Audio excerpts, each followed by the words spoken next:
On entend toujours dire que les devs ne savent pas vendre. Et d'ailleurs, c'est peut-être ton cas. Toi, ce que t'aimes, c'est coder, c'est développer des trucs tranquillement dans ton coin à ta sauce. Et je parie que ça te procure un kiff monstrueux.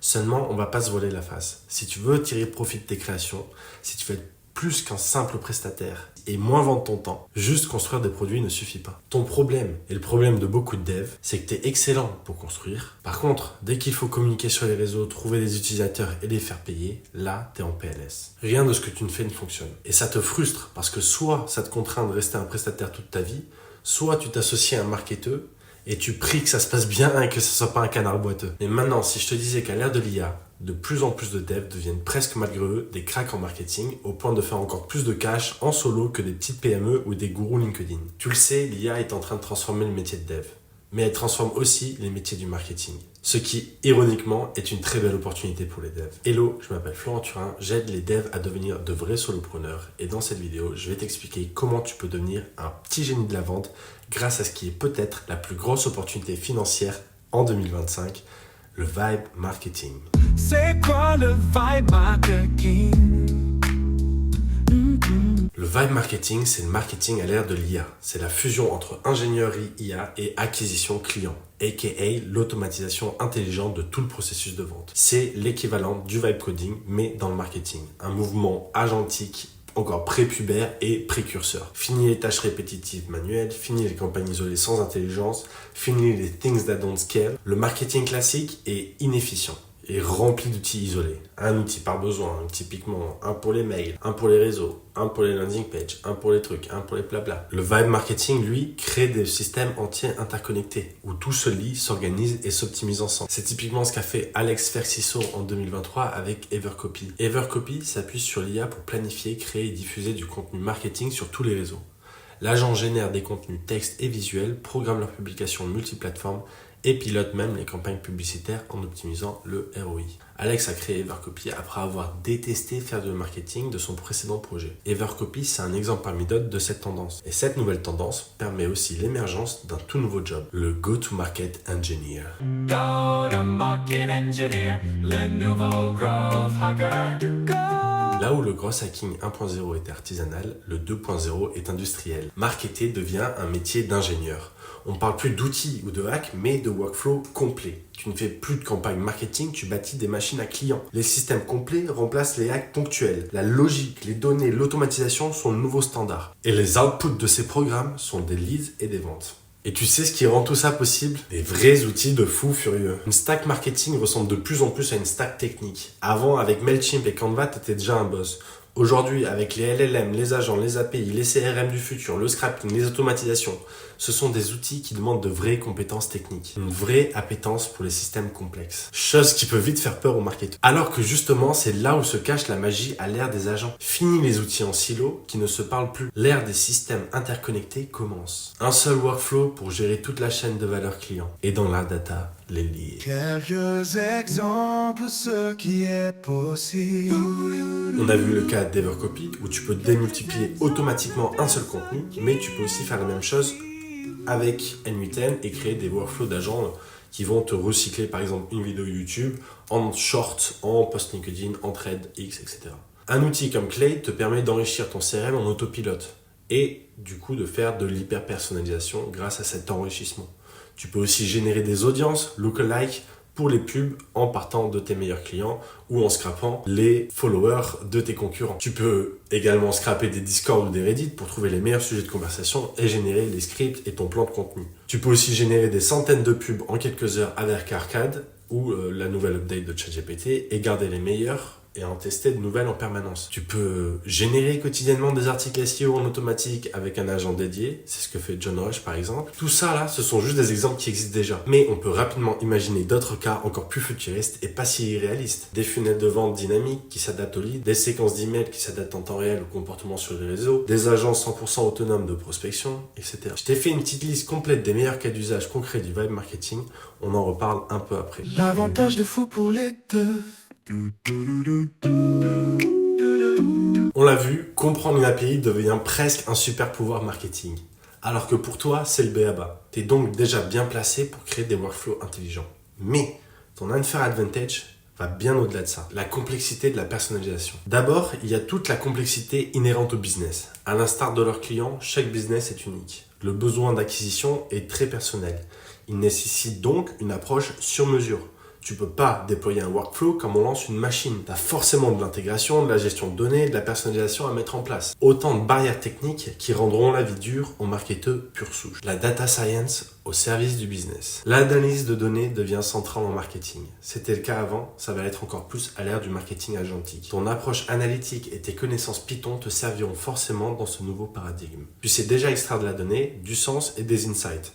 Les chiffres deviennent des patterns, les patterns deviennent des stratégies gagnantes. Là où d'autres voient du bruit, toi, tu vois des signaux exploitables. C'est un peu comme débugger un programme, sauf que le programme, c'est un funnel marketing. Plein de bonnes choses à construire. On est sur une tendance émergente. Clairement, il manque des pièces au puzzle. Ton opportunité, c'est d'explorer les limites actuelles pour mieux saisir les besoins et construire ce qui manque. Manque de connectivité de certains outils, manque d'intelligence sur d'autres. Chaque pièce manquante devient un problème technique à résoudre. Autant de choses à construire dont tu peux avoir la certitude qu'elles marcheront, pas parce que tu vas les vendre, mais parce que tu en seras le premier utilisateur. Quoi de mieux que de se servir de son code pour se créer de vrais avantages compétitifs. En sachant qu'en plus, tu es maintenant capable de vibe coder ces solutions en quelques heures au lieu de quelques semaines, et te voilà partie intégrante du workflow. L'expérience au profit de ton business. À force d'expérimentation et de workflow, ton XP s'accumule et devient un véritable actif business.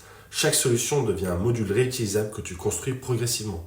Ta propre stack d'outils, ta propre librairie d'agents, tes combinaisons gagnantes et best practice. L'objectif final, c'est se construire une véritable librairie plug and play. Au lieu de construire de zéro à chaque fois, tu n'as plus qu'à déployer, personnaliser et optimiser. L'effort marginal diminue avec chaque nouveau client, ce qui veut dire que tu as un business à l'image de ton impact.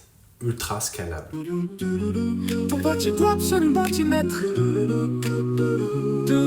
Ok, c'est cool, t'as plein d'avantages à te lancer en tant que dev dans le vibe marketing. Maintenant, si tu veux la vraie raison pour laquelle tu devrais sérieusement t'y mettre, c'est le meilleur skill que tu puisses apprendre et tu seras payé pour le faire. Apprendre à créer des workflows de vente te servira toute ta vie, car on n'aura pas toujours besoin de développeurs, mais on aura toujours besoin de vendre.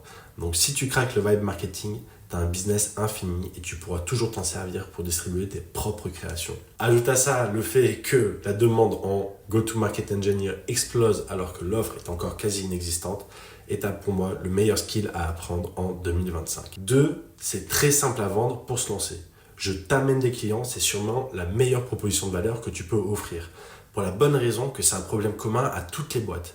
Tout le monde a besoin de plus de clients. Mais surtout, tu peux te permettre de vendre au résultat. Tu as des coûts minimes, tu peux facilement traquer ton impact et tu as besoin d'apprendre. Tu ne payes que si ça marche, c'est un argument imbattable, surtout quand tu te lances. C'est la définition même d'une offre irrésistible.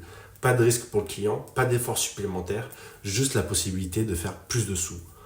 En vrai, tu n'as pas besoin d'être un bon vendeur pour vendre ça. Les promesses et les résultats se vendent tout seuls. Troisième raison, c'est plus accessible que tu ne le crois. Tu possèdes déjà la majorité des compétences nécessaires.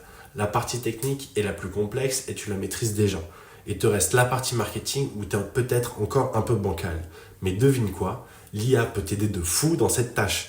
Si tu lui donnes les bons inputs, elle t'aidera à casser les barrières à l'entrée. Et ça tombe bien, pour vous aider, j'ai créé le Vibe Marketer Starter Pack. Une liste complète de ressources marketing pour faire de toi un vrai go-to-market engineer. Ça inclut une liste de cas d'usage, un glossaire pour les noobs du marketing comme vous, une mind map pour vous aider à visualiser les différentes étapes du job, un coach ultra vénère, les meilleurs outils à utiliser. C'est sûrement la ressource la plus complète sur le sujet. Je vais l'upgrade régulièrement pour qu'elle reste pertinente. Je te laisse télécharger tout ça dans la description de la vidéo. Maintenant qu'on sait pourquoi il faut s'y mettre, il reste une question essentielle. Comment on fait concrètement? Et tu te doutes que je vais pas te laisser là, la queue entre les jambes. Le playbook du débutant Vibe Engineer. En vrai, tu pourrais commencer à aller chercher les clients directs. Mais je sens venir chez toi ton syndrome de l'imposteur. Du coup, plus simple et peut-être plus fun, c'est suivre ce playbook en 5 étapes. Première étape, avoir quelque chose à vendre. Et pour ça, rien de plus simple, tu as juste besoin de vibe coder un truc cool qui existe déjà avec un petit supplément d'âme ou une killer feature. Trouve quelque chose de simple qui marche déjà mais qui est incomplet ou inefficace. Forque-le et rajoute-le une killer feature. Rends-le 10 fois plus efficace ou plus intelligent ou plus automatisé, bref 10 fois meilleur. Te voilà avec un produit qui a du potentiel. Ce proto, c'est ta terre d'expérimentation. C'est l'excuse qui va te permettre de tester sans vergogne. 2. Teste des hypothèses et crée des agents pour y répondre. Il faut que tu aies une approche presque scientifique. La base du marketing, c'est qui tu vas cibler, où tu vas la trouver et quel message tu vas l'offrir. Ça va former tes hypothèses de base. C'est la base. Donc, pour faire des tests, tu vas faire des combinaisons de ces variables et observer les résultats. Tu itères, tu construis des microsystèmes modulaires parce qu'un test vaut plus que l'avis de 100 experts et une semaine d'itération vaut mieux que 3 mois de planning. 3. Tu expérimentes de ton côté. Une fois que tu commences à avoir des résultats, tu n'as plus qu'à partager tes découvertes.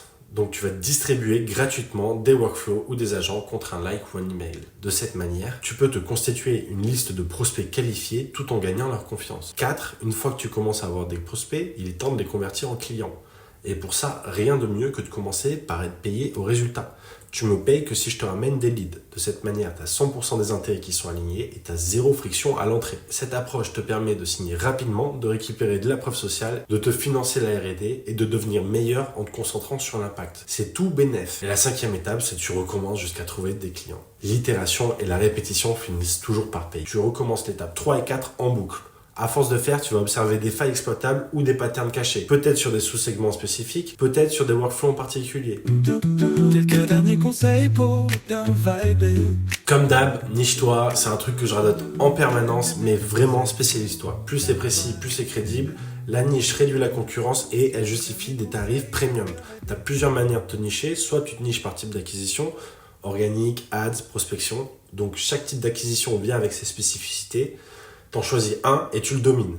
Ou alors l'autre manière de te nicher, c'est par industrie. Tu peux pratiquer l'ADS, la prospection et l'organique, mais seulement si tu te niches sur une industrie spécifique. Tu connaîtras ainsi les attentes, les spécificités, le discours à avoir, etc. Ensuite, tu vas laisser tes clients t'apprendre le marketing. Avec ce modèle, tes clients financent la R&D. Donc chaque client est un laboratoire payant. Ok, tu bosses gratuit pour eux au début, mais tu apprends le marketing sur leur temps et sur leurs problèmes réels. Et c'est ça qui va dicter des solutions concrètes. Donc c'est 100 fois mieux que des hypothèses théoriques. Chaque solution que tu explores enrichit ta bibliothèque perso. 3, il faut que tu sois éveillé sur la veille. Les nouveaux outils comme Manus ont la possibilité de décupler ta capacité d'exécution. Faire de la veille sur ces innovations fait partie intégrante de ton taf. Car ça va trop vite pour le commun des mortels de suivre et de tester, là où toi, ça devient ton cœur de métier. Ces nouveaux outils sont ta future stack. Juste les connaître et les essayer fait de toi une personne pertinente dans ce job. Trouve le chemin de la moindre résistance. En tant qu'individu, tu as forcément des affinités. Sur la vidéo ou le texte, sur l'organique ou sur les ads, sur le scrapping ou sur l'analytics.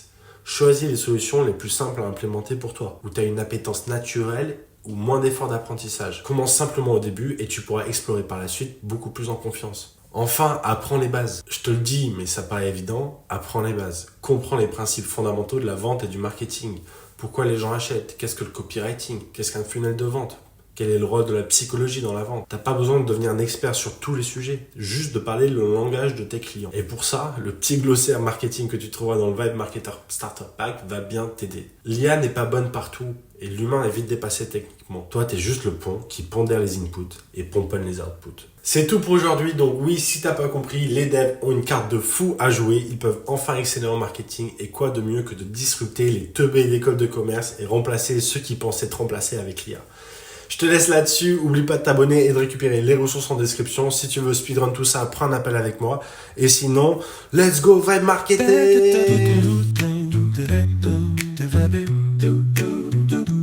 Quelques derniers conseils pour